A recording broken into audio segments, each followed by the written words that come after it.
नमस्कार HP exam notes में आपका स्वागत है। ये कोर्स का 25th वीडियो लेक्चर है और आज भी हम करंट अफेयर्स को करने वाले हैं। यहाँ पे बहुत सारे स्टूडेंट हैं जिनकी डिमांड है कि सर अभी कुछ वीडियो जो है करंट अफेयर्स पे लाइए, बट जल्दी जल्दी लाइए। सो ये क्यों है आप, तो ऐसा उन्होंने मुझसे कहा है कि जल्दी जल्दी वीडियोस लाइए। तो मैं आप लोगों को बता रहा हूँ कि मैं यहाँ पे बहुत जल्द आपको जो है सारी करंट अफेयर्स की वीडियो जो है अपलोड कर दूँगा आपके लिए, और रोज़ यहाँ पे कुछ ना कुछ लाने की ज़रूर कोशिश करूँगा। अभी आप लोगों ने क्या करना है कि अपनी स्टडी को जो है स्मार्ट तरीके से करना है, ताकि ये एग्ज़ाम जो है हम आसानी से क्रैक कर पाएँ अब भी जितना भी टाइम बचा हुआ है। और यहाँ पे काफ़ी ऐसे स्टूडेंट्स हैं जो मुझसे पूछते हैं कि सर एचपीजीके को इंग्लिश मीडियम में करवाइए या फिर कंप्यूटर्स को जो है हिंदी मीडियम में भी करवाइए, ताकि हम लोग जो इसे और ज़्यादा अधिक समझ सकें। तो मैं आप लोगों को बताना चाहता हूँ, ऐसी मेरी रिक्वेस्ट है कि कभी भी कंप्यूटर्स को जो है हिंदी मीडियम में नहीं कीजिए, क्योंकि कंप्यूटर्स के काफ़ी सारे वर्ड्स रहते हैं जो हिंदी मीडियम में ट्रांसलेट करना मुश्किल रहता है जिनको, और उनको जो है एज इट इज़ मतलब वहाँ से उठाने पड़ते हैं। तो अगर हम हिंदी मीडियम में कंप्यूटर को करेंगे तो जो है काफ़ी डिफ़िकल्ट हो सकता है हमारे लिए कंप्यूटर।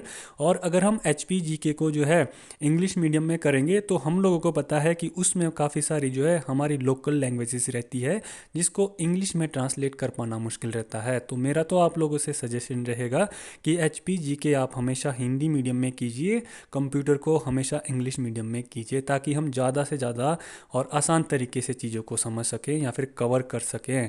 तो ऐसा मेरा सजेशन है, आप लोग कर सकते हैं, बट मेरा तो ये आप लोगों को सजेशन है। यहाँ पर काफ़ी ऐसे स्टूडेंट हैं जो मुझे मेल करते हैं, थैंक्स करते हैं मेरा, और बोलते हैं कि हमें नहीं है पता कि आप सर है कि मैडम, लेकिन हम आपका थैंक्स करते हैं और दिल से थैंक्स करते हैं। तो मैं उन स्टूडेंट्स को बताने जा रहा हूँ कि मैं सर हूँ। ये देखो मैं बोल रहा हूँ कि मैं सर हूँ, मैडम तो किसी भी एंगल से नहीं हूँ। तो उन लोगों की कन्फ्यूज़न भी दूर हो गई होगी अब तो। और यहाँ पे कुछ एक स्टूडेंट ऐसे भी है जो मुझे मेल करते हैं और लिखते हैं कि प्लीज़ प्लीज़ हमें मॉक टेस्ट प्रोवाइड करवा दीजिए चाचू, प्लीज़ मॉक टेस्ट दे दीजिए। तो ऐसी मेल पढ़ के तो कई बार मुझे भी बहुत हंसी आती है, और मैं उन स्टूडेंट्स को बताना चाहता हूँ कि मैं चाचू नहीं हूँ, मैं अनमेरिड हूँ अभी और यंग हूँ। बस आप लोगों से सीनियर हूँ और रेकमेंड करता हूँ आप लोगों को कि आप मुझे जो है सर बोलें, ताकि हमारे बीच जो है कॉन्वर्सेशन करने में जो है एक मीडियम सा बना रहे, और सर और स्टूडेंट्स का, और सर से जो है अच्छी तरीके से हम चीज़ें को जो है शो कर सकते हैं। तो ये कुछ मेरी जो है बातें थी जो मैं आप लोगों के साथ शेयर करना चाहता था। आज के इस वीडियो लेक्चर को शुरू करते हैं। बहुत इंटरेस्टिंग और इम्पॉर्टेंट रहने वाला है ये वीडियो लेक्चर भी। यहाँ पे देखते हैं कि पहला जो है क्वेश्चंस कौन सा है।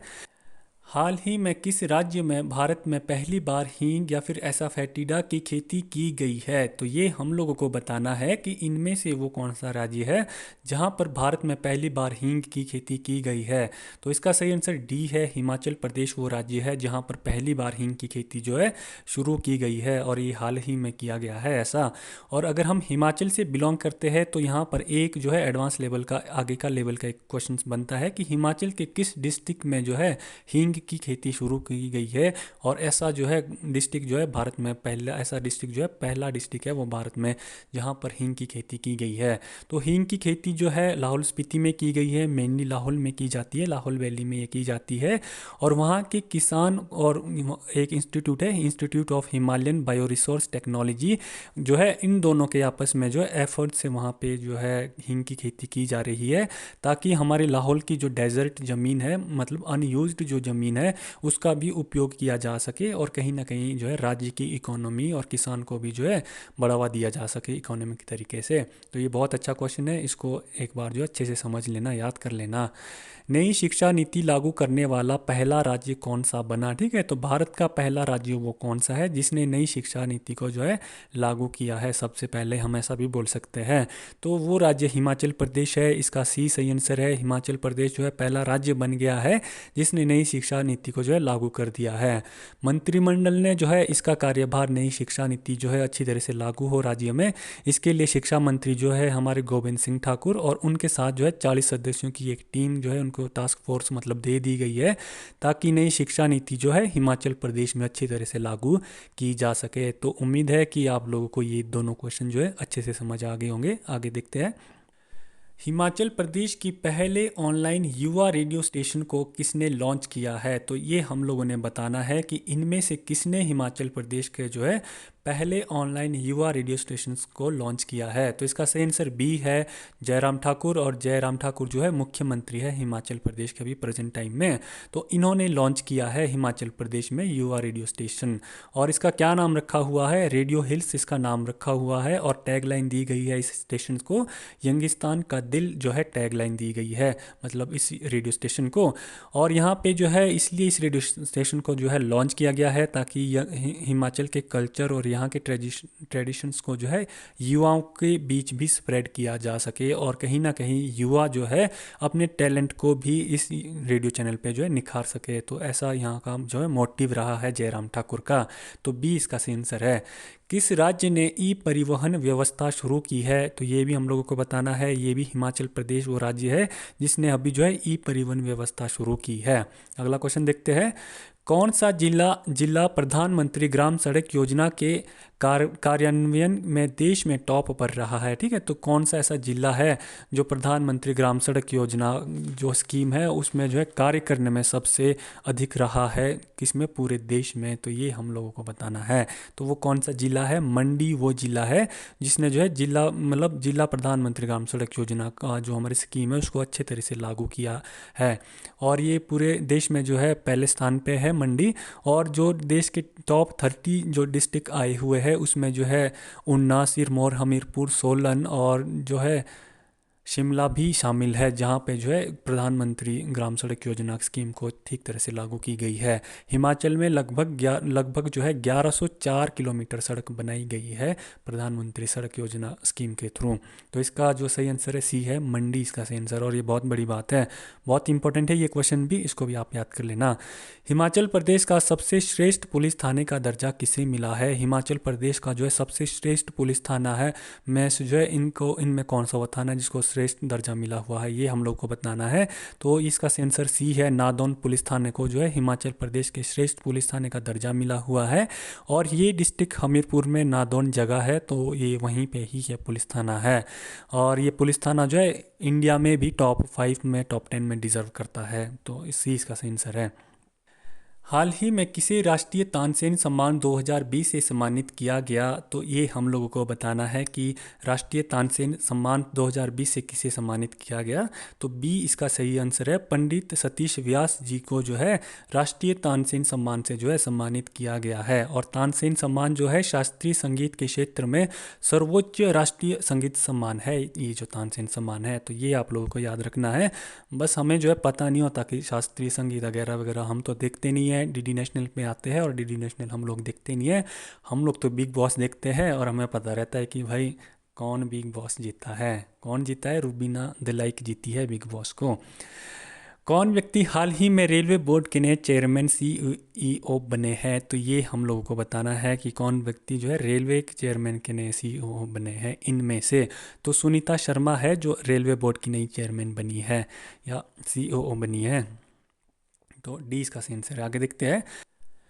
हाल ही में किसी डीआरडीओ का साइंटिस्ट ऑफ द ईयर का पुरस्कार मिला है? तो ये हम लोगों को बताना है कि इनमें से किसे जो है डीआरडीओ का साइंटिस्ट ऑफ द ईयर का पुरस्कार मिला है। तो इसका सही आंसर सी है, हेमंत पांडे जी को जो है डीआरडीओ का साइंटिस्ट ऑफ द ईयर पुरस्कार मिला है। तो सी इसका सही आंसर है। किस राज्य में हाल ही में भारत का पहला पॉलिनेटर पार्क बना है? तो ये भी हम लोगों को बताना है। ये क्वेश्चन बहुत इंपॉर्टेंट है कि वो भारत का कौन सा पहला राज्य है जहाँ पर पॉलिनेटर पार्क जो है बनाया गया है। तो इसका सही आंसर उत्तराखंड है। उत्तराखंड में जो है भारत का पहला पॉलिनेटर पार्क बनाया गया है ताकि वहाँ के लोगों में या फिर हम सभी में जो है एक जो है अवेयरनेस फैल सके कि पॉलिनेटर स्पीसीज़ की क्या इंपॉर्टेंस है और ये इनको जो है बचाना जो है कितना इम्पोर्टेंट है अर्थ पे। तो इसलिए जो है ये पॉलिनेटर पार्क बनाया गया है। अब आप लोग बोलेंगे सर कि पॉलिनेटर स्पीसीज़ कौन सी होती है? तो ये मैंने यहाँ पे जो फ़ोटो ला रखी है तो ये पॉलिनेटर स्पीसीज़ रहती है और इस पे जो है कुछ फूल फ्लावर्स वगैरह वगैरह भी आते हैं पॉलिनेटर स्पीसीज़ में। तो आप लोग वो भी देख सकते हैं। उम्मीद है कि आप लोगों को ये समझ आ गया होगा कि ये पार्क में जो है पॉलिनेटर स्पीसीज़ कौन सी होती है और किस तरह से ये पार्क क्यों बनाया गया है। आगे देखते हैं। हाल ही में किस भाषा की मशहूर कवियत्री सुगाथा कुमारी का निधन हुआ है? तो ये हम लोगों को बताना है कि किस भाषा की मशहूर कवियत्री सुगाथा कुमारी का निधन हुआ है। तो इसका ए सही आंसर है, मलयालम जो है से भाषा से बिलोंग करती थी वो कवियत्री जो भी थी। किस राज्य में हाल ही में भारत की पहली hot air balloon wild life safari शुरू की गई है? तो ये हम लोगों को बताना है कि भारत का वो कौन सा पहला राज्य है जहाँ पर जो है hot air balloon wild life safari को शुरू किया गया है। तो ये क्वेश्चन बहुत इंपॉर्टेंट है, इसको अच्छे से कर लेना। बी इसका सही आंसर है, मध्य प्रदेश वो राज्य हो गया है भारत का पहला जहाँ पे पहले जो है ये hot air balloon wild life safari को शुरू किया गया है। और ये कहाँ पर किया गया है? वहाँ पे जो टाइगर रिजर्व है बांधवगढ़, वो वर्ल्ड फेमस टाइगर रिजर्व है ये इंडिया वाला, इंडिया का। तो यहाँ वहाँ पर ये शुरू की गई है ताकि टूरिस्ट जो है अफ्रीका की जंगलों की तरह जो है वहाँ पर भी हॉट एयर बैलून से जो है नज़ारों का जो है आनंद ले सके। तो 20 का सही आंसर है। और ये बैलून, हॉट एयर बैलून जो है इस तरह से रहते हैं जैसे आप यहाँ पे इमेज में भी देख पा रहे होंगे। ये मैं इमेज इसलिए ले रहा हूँ ताकि आप लोग को जो है और अच्छी तरह से क्वेश्चंस को समझ सके और आप उसे जल्दी से भूल ना पाएँ। हाल ही में हुई घोषणा के अनुसार किस राज्य में भारत का सबसे बड़ा हॉकी स्टेडियम बनेगा? ठीक है, तो किस राज्य में भारत का सबसे बड़ा हॉकी स्टेडियम बनेगा, ऐसी जो है नरेंद्र मोदी सरकार ने घोषणा कर दी है। तो वो जो है ओडिशा जो है वहाँ पे भारत का सबसे बड़ा जो है हॉकी स्टेडियम बनाया जाएगा। प्रतिवर्ष राष्ट्रीय उपभोक्ता अधिकार दिवस कब मनाया जाता है? नेशनल कंज्यूमर राइट्स डे कब मनाया जाता है? तो ये हम लोगों को बताना है। और इसका सही आंसर ए है, 24 दिसंबर को जो है नेशनल कंज्यूमर राइट्स डे मनाया जाता है ताकि जो है हम कंज्यूमर जो रहते हैं हम लोगों को जो है अपने अधिकारों से जो है अवेयर किया जा सके। ऐसा नहीं है कि मार्केट गए और लूट के घर आ गए। ठीक है, हमें अपने अधिकारों का पता ही नहीं है, तो अगर पता होगा तो हम जो है कंप्लेंट वगैरह वगैरह भी फिल कर सकते हैं। तो ए इसका सही आंसर है। अगला क्वेश्चन देखते हैं। हाल ही में किस देश ने प्राइम मिनिस्टर मोदी को लीजेंड ऑफ मेरिट अवार्ड से सम्मानित किया है? तो ये हम लोगों को बताना है कि प्राइम मिनिस्टर मोदी को जो है लीजेंड ऑफ मेरिट अवार्ड से जो है किस देश ने सम्मानित किया है? तो इसका बी सही आंसर है, अमेरिका ने जो है प्राइम मिनिस्टर मोदी को इस अवार्ड से सम्मानित किया है। हाल ही में किसने रविंद्रनाथ टैगोर साहित्य पुरस्कार 2020 जीता है? तो ये भी हम लोगों को बताना है कि रविंद्रनाथ टैगोर साहित्य पुरस्कार जो है 2020 किसने जीता है? तो इसका सही आंसर है, राजकमल झा ने जो है रविंद्रनाथ टैगोर साहित्य पुरस्कार को जीता है। और ये पुरस्कार किस क्षेत्र में दिया जाता है? साहित्य के क्षेत्र में दिया जाता है। शॉर्ट स्टोरीज जो रहती है, पोइट्री रहती है, या फिर ड्रामा वगैरह वगैरह, या फिर कोई जो है हम नोवेल लिखते हैं जिसको हम ओरिजिनली जो है इंडियन लैंग्वेज में लिखेंगे, किसी भी लैंग्वेज में, फिर बाद में इसको जो है ऑफिशियली इंग्लिश में जो है ट्रांसलेट करेंगे। इस पुरस्कार को ऑर्गेनाइज करवाने वाली जो ऑर्गेनाइजेशन है वो यूएस बेस्ड है और ये independent and non profitable publishing house Mitriya publishing इसका नाम है। यहाँ पर जो है प्रथम पुरस्कार की जो राशि है वो $10,000 है और एक जो है रविंद्रनाथ टैगोर की स्टेचू मतलब ट्रॉफी टाइप दी जाती है। और जो यहाँ पे रनर अप रहता है उसके लिए $5,000 यहाँ पे $US की राशि रहती है और एक रविंद्रनाथ टैगोर की जो है वहाँ पे स्टेचू टाइप का दिया जाता है। यहाँ पे राजकमल झा ने एक जो है नोवेल लिखी है द सिटी एंड द सी, उसके लिए उनको जो है रविंद्रनाथ टैगोर साहित्य पुरस्कार 2020 दिया गया है। उम्मीद है कि आप लोगों को ये जो है अच्छी तरह से समझ आ गया होगा जितना भी मैंने बताया है। अगला क्वेश्चन देखते हैं। हाल ही में कौन भारतीय मूल के व्यक्ति WHO फाउंडेशन के प्रथम CEO बने हैं? तो ये हम लोगों ने बताना है कि वो भारतीय मूल के कौन व्यक्ति है जो वर्ल्ड हेल्थ ऑर्गेनाइजेशन के प्रथम CEO बने हैं। तो इसका सही आंसर है सी है, अनिल सोनी जो है WHO के फाउंडेशन के प्रथम CEO बने हैं। हाल ही में कौन चांद पर राष्ट्रीय झंडा फहराने वाला दुनिया का दूसरा देश बना है? तो ये हम लोगों को बताना है। तो इसका सही आंसर सी है, चीन जो है दुनिया का दूसरा देश ऐसा बन गया है जिसने चांद पर जो है अपना राष्ट्रीय झंडा फहरा लिया है। अगले क्वेश्चन को देखते हैं। कौन व्यक्ति हाल ही में रिजर्व बैंक इनोवेशन केंद्र, यहाँ पे ये गलत हो गया है, आप इसको देख लेना, इनोवेशन केंद्र रिजर्व बैंक इनोवेशन हब के पहले अध्यक्ष बने हैं? तो ये हम लोगों को बताना है। तो इसका डी सही आंसर है, क्रिस गोपाल कृष्ण जो है रिजर्व बैंक इनोवेशन हब के जो है पहले अध्यक्ष बन गए हैं। हाल ही में किस राज्य में दुनिया की पहली ट्रॉम लाइब्रेरी शुरू हुई है? तो ये हम लोगों को बताना है कि दुनिया की पहली ट्रॉम लाइब्रेरी जो है किस राज्य ने शुरू की है। तो इसका सही आंसर सी है, पश्चिम बंगाल जो वो पहला राज्य है जिसने ट्रॉम लाइब्रेरी को शुरू किया है। इस लाइब्रेरी में जो है 18 साल से कम उम्र के जितने भी स्टूडेंट हैं वो पढ़ाई कर सकते हैं इस लाइब्रेरी में। और इसे ट्रॉम इसलिए नाम दिया गया है क्योंकि ये लाइब्रेरी जो है एक खिलौने के आकार की जैसे जैसे बस नहीं होता, ट्रेन का डिब्बा होता वगैरह वगैरह, उस खिलौने के आकार की जैसी है, इसलिए इसे ट्रॉम लाइब्रेरी कहा गया है। और अच्छी बात यह है कि ये सिर्फ जो है 18 साल से कम उम्र के स्टूडेंट यहाँ पे जो है स्टडी कर सकते हैं। बहुत इंपॉर्टेंट क्वेश्चन है ये, इसको अच्छे से देख लेना। प्रतिवर्ष राष्ट्रीय प्रेस दिवस कब मनाया जाता है? तो ये हम लोगों को बताना है कि प्रतिवर्ष राष्ट्रीय प्रेस दिवस कब मनाया जाता है। 16 नवंबर को ये मनाया जाता है। हाल ही में कौन भारतीय मूल के व्यक्ति अमेरिका के कार्यवाहक रक्षा मंत्री के चीफ ऑफ स्टाफ बने हैं? तो वो कौन से व्यक्ति है भारतीय मूल के जो अमेरिका के कार्यवाहक रक्षा मंत्री के चीफ ऑफ स्टाफ बने हैं? तो इसका सही आंसर जो है डी है, काश पटेल जो है अमेरिका के कार्यवाहक रक्षा मंत्री के चीफ ऑफ स्टाफ बने हैं। तो ये क्वेश्चन भी आप लोगों ने अच्छे से देख लेना है, कई बार पूछा जा सकता है। हाल ही में किसने जेसीबी साहित्य पुरस्कार जीता है? तो ये भी हम लोगों ने बताना है कि जेसीबी साहित्य पुरस्कार इनमें से किसने जीता है। तो इसका सही आंसर सी है, एस हरीश ने जो है जेसीबी साहित्य पुरस्कार जीता है। एस हरीश जो है मलयालम के एक लेखक है जिन्होंने ये पुरस्कार जीता है। और इनकी जो एक उपन्यास है माउस्टिची एक उपन्यास है, उसके लिए जो है इनको ये पुरस्कार दिया गया है। ये जो पुरस्कार है जेसीपी साहित्य पुरस्कार, ये जो है साहित्य के क्षेत्र में अब तक दिया जाने वाला अभी तक दिया जाने वाला सबसे महंगा पुरस्कार है। यहाँ पर जो है प्रथम राशि जो रहती है इनाम की वो जो है 25 लाख रुपए है। तो इसलिए भी जो है ये इम्पॉर्टेंट है ये क्वेश्चन। प्रतिवर्ष विश्व रेडियोग्राफी दिवस कब मनाया जाता है? तो ये हम लोगों को बताना है कि प्रतिवर्ष विश्व रेडियोग्राफी दिवस जो है 8 नवंबर को मनाया जाता है। अगला क्वेश्चन देखते हैं।